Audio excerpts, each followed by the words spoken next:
Team America World Police wasn't made in Hollywood. It was built to blow it apart. But behind the explosions and the strings, it was war on every front. Hollywood didn't just explode, it devoured itself.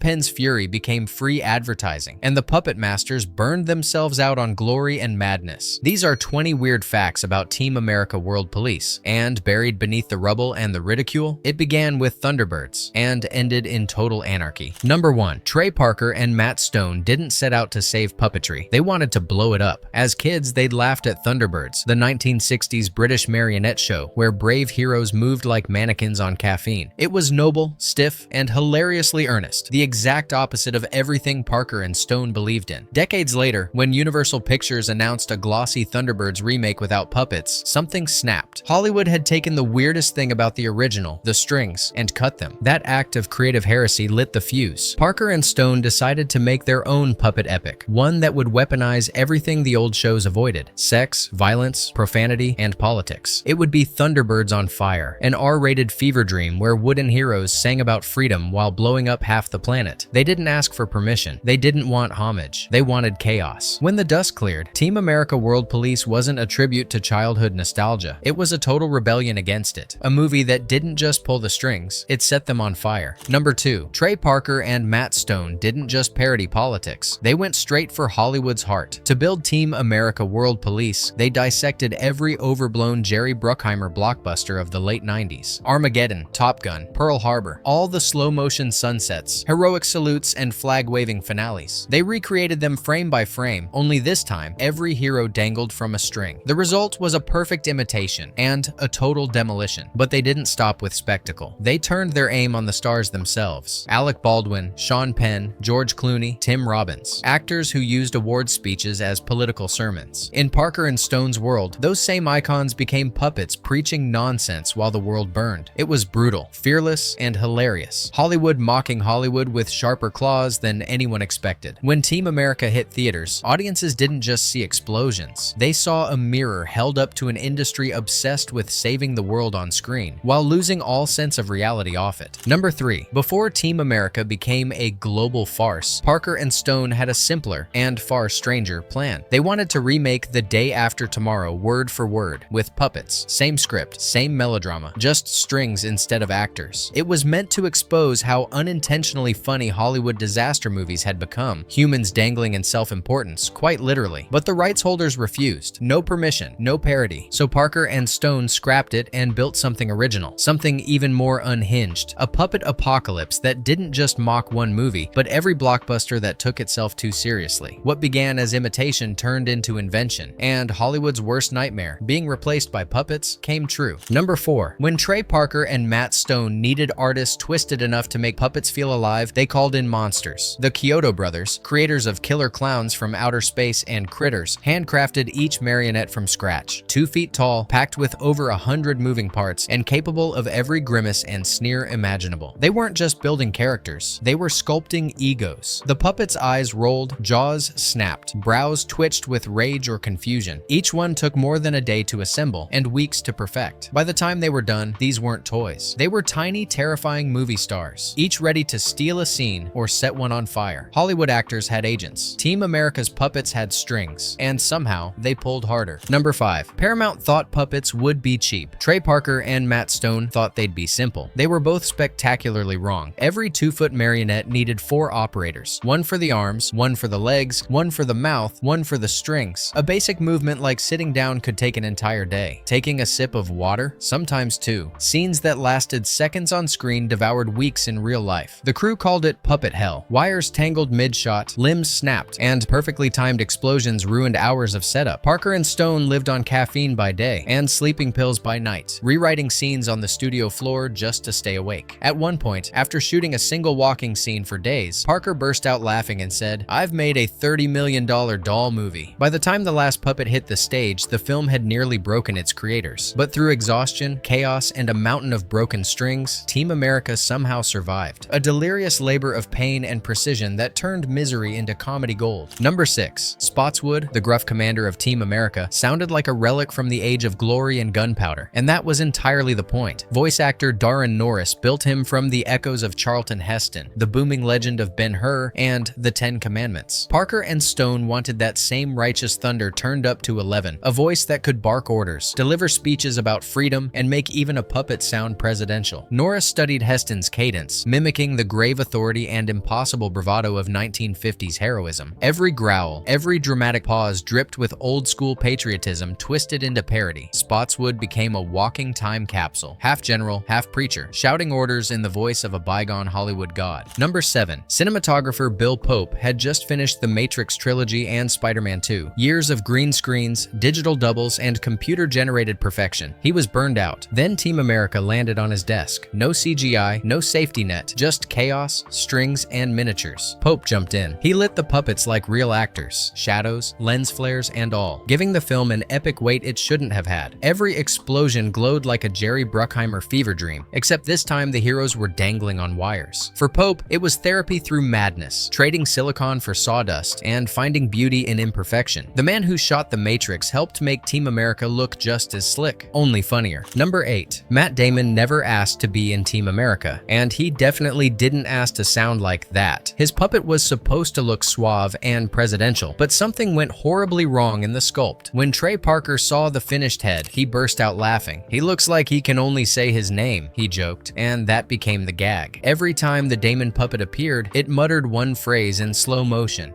Matt Damon. What started as a production mistake became an instant cultural meme. Damon himself later admitted he found it hilarious, even if he didn't quite understand it. Matt Damon from Team America? Decades later, that single confused line still echoes as one of the funniest glitches in movie history. Proof that in Team America, even the accidents became art. Number 9. When Team America: World Police hit theaters, Hollywood's most outspoken stars didn't laugh. They fumed. None louder than Sean Penn, who was outraged to find himself lampooned as a pompous, self-righteous activist puppet. Days after the premiere, he fired off a furious open letter to Trey Parker and Matt Stone, scolding them for mocking people who care about the world. He demanded an apology. They framed it instead. The letter spread like wildfire across news outlets, turning Penn's anger into free advertising. Headlines screamed his name beside glossy photos of the very puppets he despised. Suddenly, the controversy was the campaign. Ticket sales jumped. Audiences showed up out of sheer curiosity, and Parker just laughed, saying, "There's no single thing he could have done to help us more." What was meant as righteous fury became marketing gold. Hollywood ego fueling the very satire it tried to destroy. Number 10. Some villains sue, others send letters. Kim Jong-il made threats. When Team America mocked the North Korean dictator as a lonely, lisping musical villain, he reportedly demanded the Czech Republic ban the film entirely. Their response was one word: no. The movie was swiftly banned in North Korea, censored in parts of Asia, and condemned by officials who'd never even seen it. But all the outrage only made it more popular. Bootleg DVDs flooded markets across Eastern Europe, while fans online traded clips like Forbidden Treasure. Ironically, the real Kim Jong-il had once been a massive movie buff, collecting thousands of Western films in his palace. In the end, his on-screen puppet outlasted his regime, turning him into an unintentional pop culture punchline. Number 11. The puppet love scene in Team America nearly broke Hollywood. Trey Parker shot it as pure absurdity. Marionettes tangled in every possible position, filmed like a deranged romance montage. But when the MPAA saw it, they didn't laugh. They slapped the film with an NC-17 rating 9 times. Each time Parker trimmed a few seconds of felt-on-felt chaos, they sent it back again. Only after cutting more than a minute did the board relent and grant an R rating. The irony? In Europe, the same scene sailed through censors with a "for general audiences" tag, since officials assumed puppets meant children's entertainment. The controversy turned into legend, a reminder that nothing breaks Hollywood's rules faster than humor that hits too close to home. Number 12. When Team America: World Police stormed theaters, most of Hollywood flinched. Directors, actors, and critics bristled at its mockery of war movies and celebrity ego. But one man, the master of cinematic bombast himself, stood and applauded. Hans Zimmer, whose thunderous scores had defined The Rock, Pearl Harbor, and Gladiator, saw genius in the chaos. He reportedly told Trey Parker and Matt Stone he hoped their movie would put a stake through the heart of this genre. Coming from the very composer whose music powered the explosions explosions they were mocking, it was poetic justice. Zimmer recognized what so many missed. Team America wasn't ridiculing craft. It was restoring honesty to spectacle. And when the architect of Hollywood's biggest sound cheered, the joke hit its loudest, most triumphant note. Number 13. Forget CGI. Team America World Police was built by hand and blown up for real. Trey Parker and Matt Stone wanted every explosion, chase, and collapsing skyscraper to happen in camera, just like the over-the-top action movies they were mocking. So they assembled a dream team of model makers led by architect David Rockwell, the same mind behind the Dolby Theater and Luxury W hotels, to design a miniature world from the ground up. Inside a Culver City warehouse, they built cities, deserts, and war zones at 1/3 scale. Each landmark was wired for destruction, primed to ignite, crumble, or burn at the flick of a switch. When the cameras rolled, there were no digital shortcuts, only pyrotechnics, fishing wire, and perfect timing. Tiny cars erupted into fireballs, helicopters spiraled through real smoke, and puppet heroes marched through handmade chaos. It was pure, glorious overkill, a billion-dollar blockbuster aesthetic recreated in plastic and plywood. In mocking Hollywood excess, Parker and Stone outdid it, one explosion at a time. Number 14. Few stars escaped Team America's crosshairs, but Alec Baldwin was hit hardest. Portrayed as the pompous, self-righteous leader of the Film Actors Guild, most celebrities would have fired back. Instead, Baldwin laughed. He called his puppet hilarious and joked that he'd have been insulted not to be included. That reaction stunned Parker and Stone, who'd expected outrage. In a movie that skewered Hollywood egos, Baldwin's grace became its own punchline. Even George Clooney joined in, who also got a puppet in the film, joked that he was jealous he didn't get more screen time. In the end, the man who took the biggest on-screen beating handled it with the most class, proving that in a world built on parody, the smartest move is to laugh along with it. Number 15. What started as a crude joke became an anthem. Trey Parker wrote "America